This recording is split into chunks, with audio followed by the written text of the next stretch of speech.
Hello viewers, I'm your host Uzma Jafri with another episode of South Asia Focus. Let's begin the show. India's manufacturing industry is taking giant strides. India's IT services are dubbed the best in the world. The country is fast emerging as the most attractive investment destination on the planet, and her thriving and largest service sector is witnessing unprecedented pent-up demand. These are just a few aspects of the current state of the Indian economy, which is performing exceedingly well on almost every front.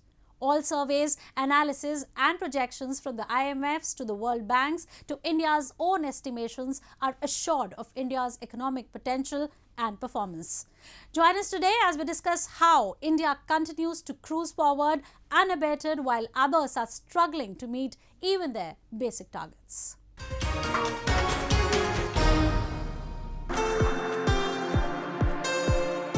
Apple Inc. CEO Tim Cook launched the first set of Apple retail stores in the Indian cities of Mumbai and New Delhi as the world's top tech brand set out to further establish its presence in the thriving and rapidly expanding Indian market.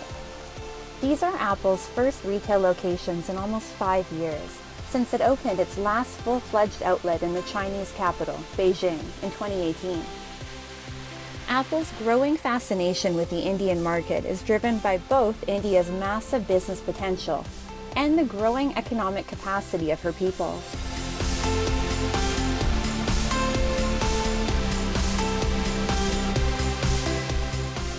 Today's India's economic strength and resilience can be attributed to her timely and corrective macroeconomic measures, prudent policy interventions, and her determined efforts at developing a conducive atmosphere for businesses.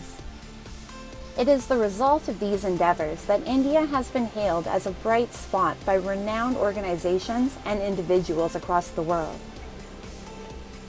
The International Monetary Fund, in its recent outlook, predicted an annual growth rate of 5.9% for India, while keeping the global growth estimates at just 2.9%.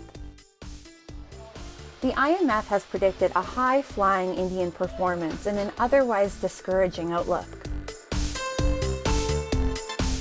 We have a growth rate for India, which is 6.8 in 2022. Let's not forget, this is one of the bright spots in the global economy right now, such a high growth rate.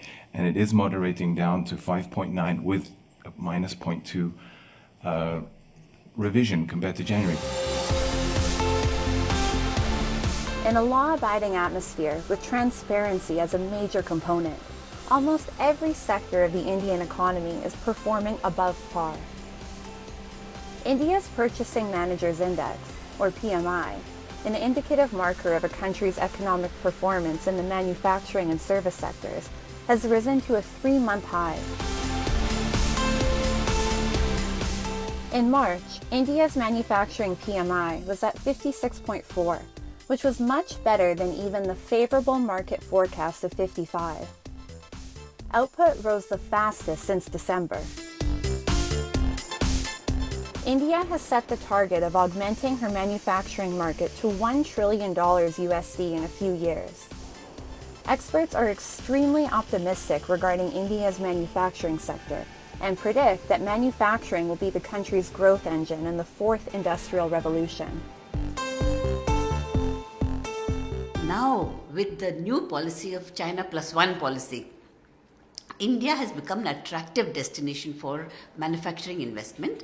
Of course, we have competing countries like Vietnam and Bangladesh and other Middle East countries, but right now the effort is to provide an attractive environment for manufacturing, and I think we're on track to do that. India's thriving information technology sector, her commitment to transitioning to non-fossil fuel energy with an increasing number of entities shifting their operations to renewable sources, and her futuristic policies regarding artificial intelligence are not just helping her own growth, but are also fostering global efforts towards achieving better living standards for people world over. Global offshoring and digitalization have also given India an edge over her market competitors. India, especially under Prime Minister Narendra Modi's government, has focused on revising India's labor laws. the reformatory labor codes of 2020, which ensured multi-layered security for the Indian workforce, have added to the country's growth. Now the effort is to bring in everything into the formal sector. So through digital, through infrastructure, through finance, whatever way, whatever manufacturing, whatever work is being done in the economy to be brought into the formal sector. So definitely this coding of the labor laws. India's talented working age population is her biggest resource. India has prioritized upskilling around 400 million people to translate this talent into tangible growth for the country as a whole. Apart from the availability of highly skilled human resources at reasonable wages, an important factor responsible for drawing more investors to India is the Modi government's revolutionary reforms towards safeguarding investors' interests. India has improved by a remarkable 79 positions from 142nd in 2014 to 63rd in 2022 in terms of ease of doing business. Policies that encourage investment rather than exploit it have fared extremely well for the Indian market, as both domestic and foreign investors are confident about putting their money in the Indian market. And nowadays we see a huge potential in the Indian market. India is really a very fast-growing country, full of opportunities. So I would say that the country needs infrastructure, needs, let's say, innovation, and most of this you are able to do on your own with very good companies, very good, let's say, entities coming up every day in the Indian market. India has also emerged as one of the major economies that has adapted and is working on technological innovation. India is working overtime to make up for what was deemed a missing piece in the country's economic model, a robust infrastructure. From expressways to dedicated freight corridors to new ports, India's infrastructure improvement plan is textbook. India has already increased the capital outlay for infrastructure by 33% in the ongoing fiscal year. Observers say the cumulative efforts towards strengthening the Indian economy will pay off in times to come. India, which is close to having a 3.5 trillion USD economy, is projected to double that number in the next 9 years. At a time when a precarious geopolitical climate, coupled with an intensifying fuel war, disrupted supply chains, and looming inflation is taking a crippling toll on global growth, India has stood out as a single bright spot. Moving on. Sri Lankans marked the 4th anniversary of the Easter bombings this week. People carried out peaceful marches and urged every stakeholder in the counter-terrorism drive to make efforts to bring the real culprits to justice, which they said was still at large. Sri Lankan authorities have detained over 200 suspects so far, but details associated with the investigation are not accessible to the public. People are miffed as successive Sri Lankan governments have failed to keep their promises of providing all forms of security to the Sri Lankan people.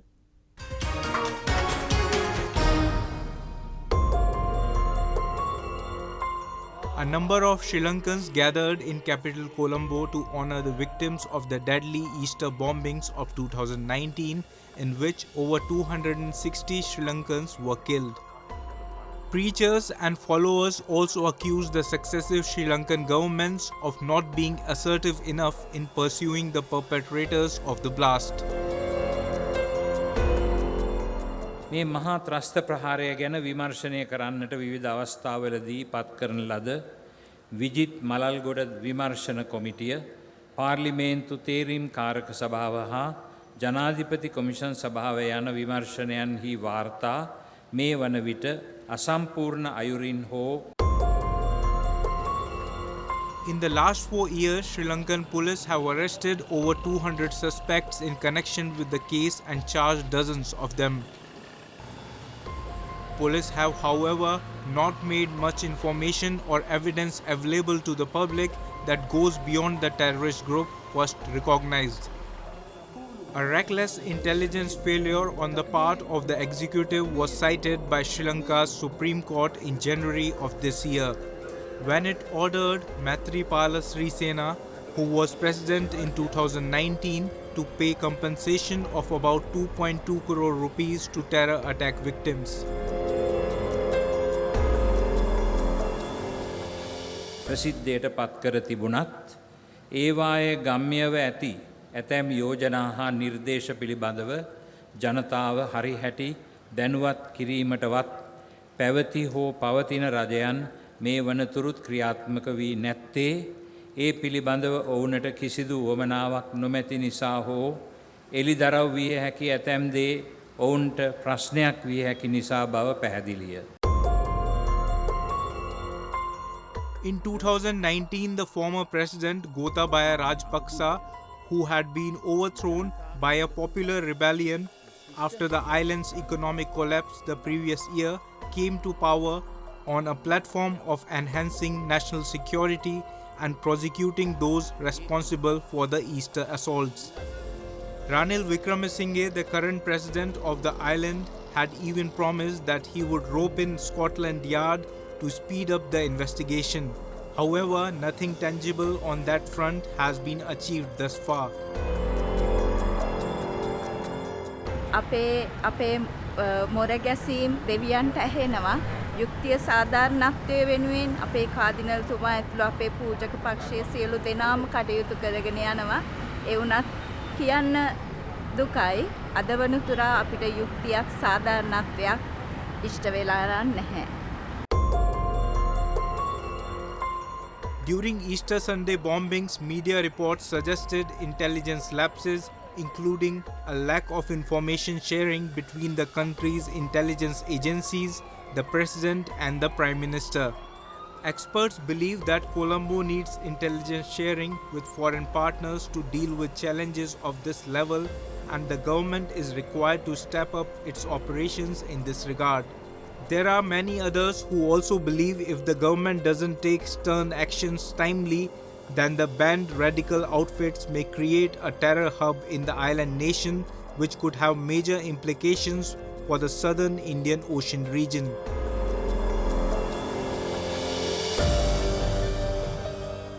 China has territorial disputes with more countries than it shares its borders with. The Chinese Communist Party, the CCP, with Xi Jinping at the helm, has used deceitful tactics and manipulation in order to attempt to assert territorial control over other sovereign territories. Beijing has flouted all international norms in its expansionist bid to control more territory. Join us as we explore how China's long-standing modus operandi of usurping other nations' territory has become even more sinister and calculated, and why the world needs to intervene now more assertively than ever before. A strained Indo-Chinese relationship is witnessing a further plunge, courtesy of China's repeated illegal and provocative campaigns to alter the status quo along the line of actual control, the de facto border between the two nuclear-armed countries. Comically, but equally concerning, China has now staked claims on parts of India's northeastern state of Arunachal Pradesh, arguing that these locations were part of Greater Tibet.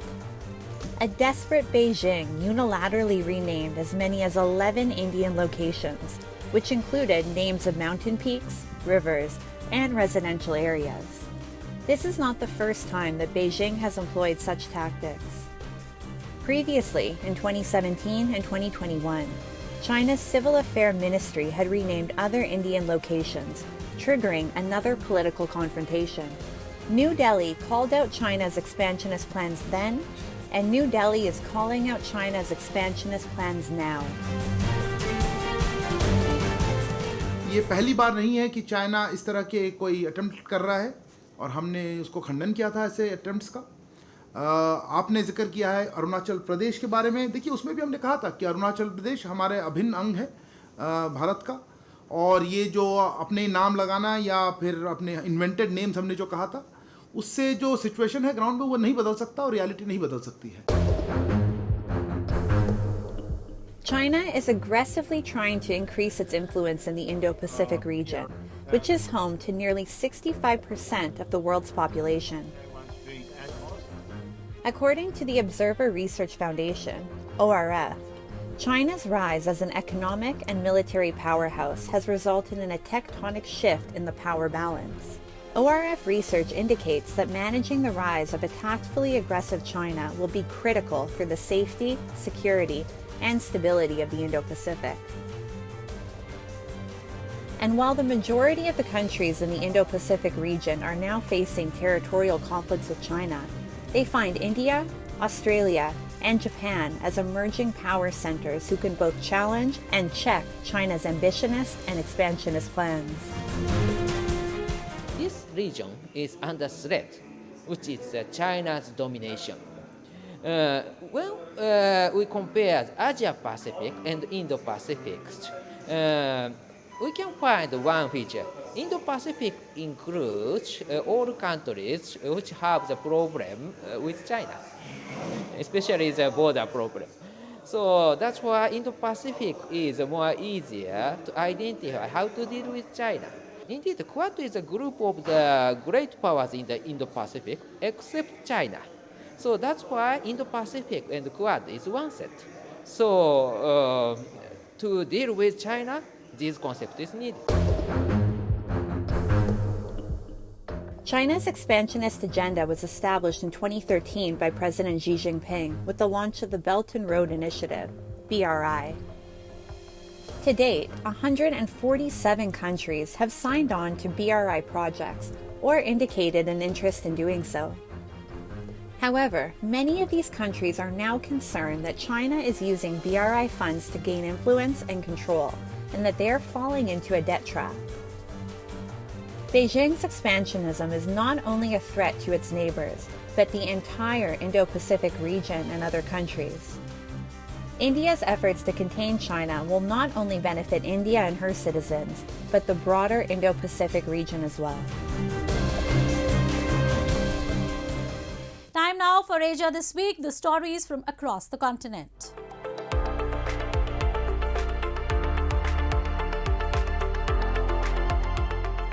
Tens of thousands of Israelis demonstrated in Jerusalem this week to show support for controversial planned legislation by the far-right coalition, which would see the country's highest court stripped of much of its powers.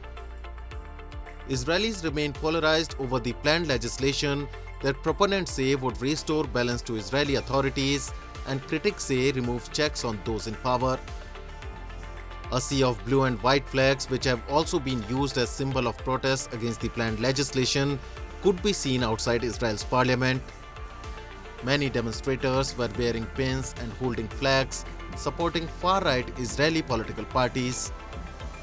Demonstrations against the judicial overhaul plans, however, have gripped the country for weeks and have garnered large crowds in cities across the country, mostly and consecutively every Saturday night since the plans were announced.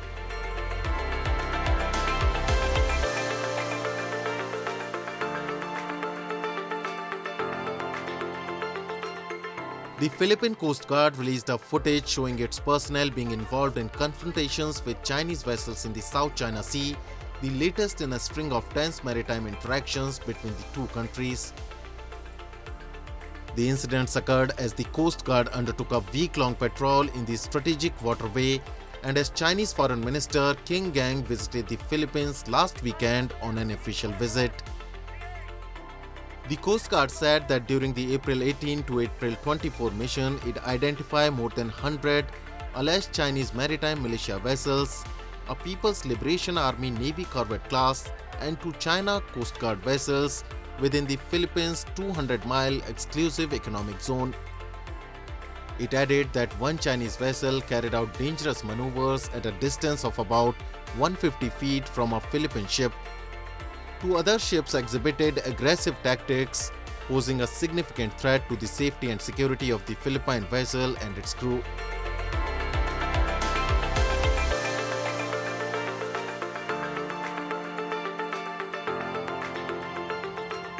As residents find ways to cope with Thailand's extreme heat over the past few weeks, the country recently recorded its highest ever heat index of 54 degrees Celsius, a measure of what the temperature feels like to human body. According to the Thai Meteorological Department, Thailand's actual temperature ranged between 38 to 42 degrees, with the highest heat index experienced in Bangkok's Bang Na district, located in the eastern part of the capital. Thailand recently issued an extreme heat warning in Bangkok, warning people to be wary of the possibility of heat stroke due to the hot weather. The heat is expected to continue for the next 7 days, according to the Thailand's weather agency.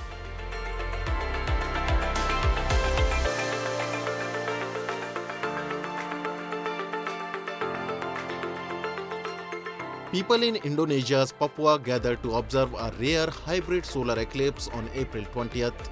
The total eclipse was only visible in East Indonesia, a part of Australia and Timor-Leste. A partial eclipse was also visible across all three countries and parts of Southeast Asia. In Jayapura, the capital of Papua province, where moon crossed the sun at 3:20 GMT, plunging viewers into darkness and dropping the temperature.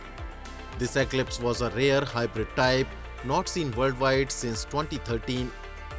In a hybrid eclipse, depending on where the viewers stand, the moon either blots out the sun, a total eclipse, or obscures the center while leaving a ring of light visible, an annular eclipse. Local enthusiasts from around Indonesia came to Jayapura to witness the rare moment of hybrid solar eclipse.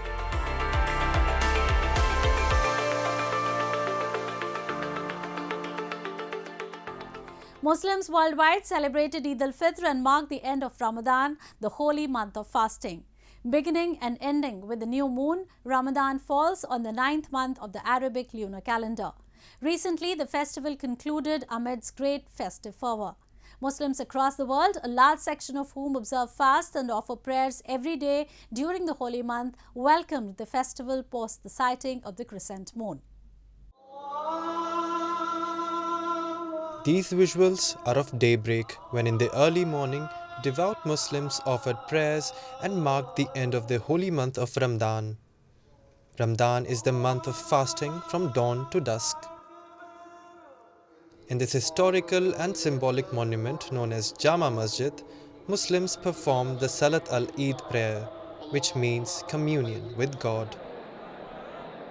Eid al-Fitr is a time of celebration, and people all over India enjoyed this year's festivity with prayers, food and gatherings.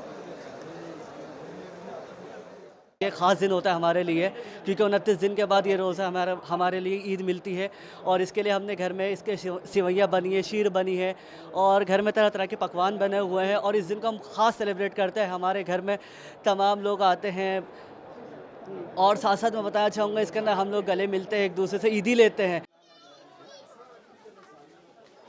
Islamic country Pakistan celebrated Eid with great pomp. Thousands of people thronged the markets of Pakistan for Eid al-Fitr shopping. The whole market was decorated with clothes, shoes and jewelry. People performed Eid prayers and thanked Allah for blessings. Imams lead Muslim worshippers on Eid and recite verses from Quran. People listen to him and follow his words. सबको शुभकामनाएं हैं, क्योंकि ये ईद का त्यौहार जो है ये एक भाईचारे का त्यौहार है, क्योंकि हमारा जो दीन है वो ये सिखाता है कि भाईचारे के अंदर ही कामयाबी है। ईद का त्यौहार हम सब मिलकर के मनाना चाहते हैं कि पूरा देश ईद का त्यौहार खुशियों के साथ मनाए। Every year, Muslims around the world anticipate the sighting of the new crescent moon that signifies the official first day of Ramadan, the 9th month of the Islamic calendar and the most sacred month in Islamic culture. During Ramadan, Muslims build a stronger relationship with the Almighty through fasting, selfless actions and prayers. Eid celebrations often include large feasts, gift giving and gatherings among family and friends. With that, we come to the end of this week's episode. See you next week. Goodbye and take care.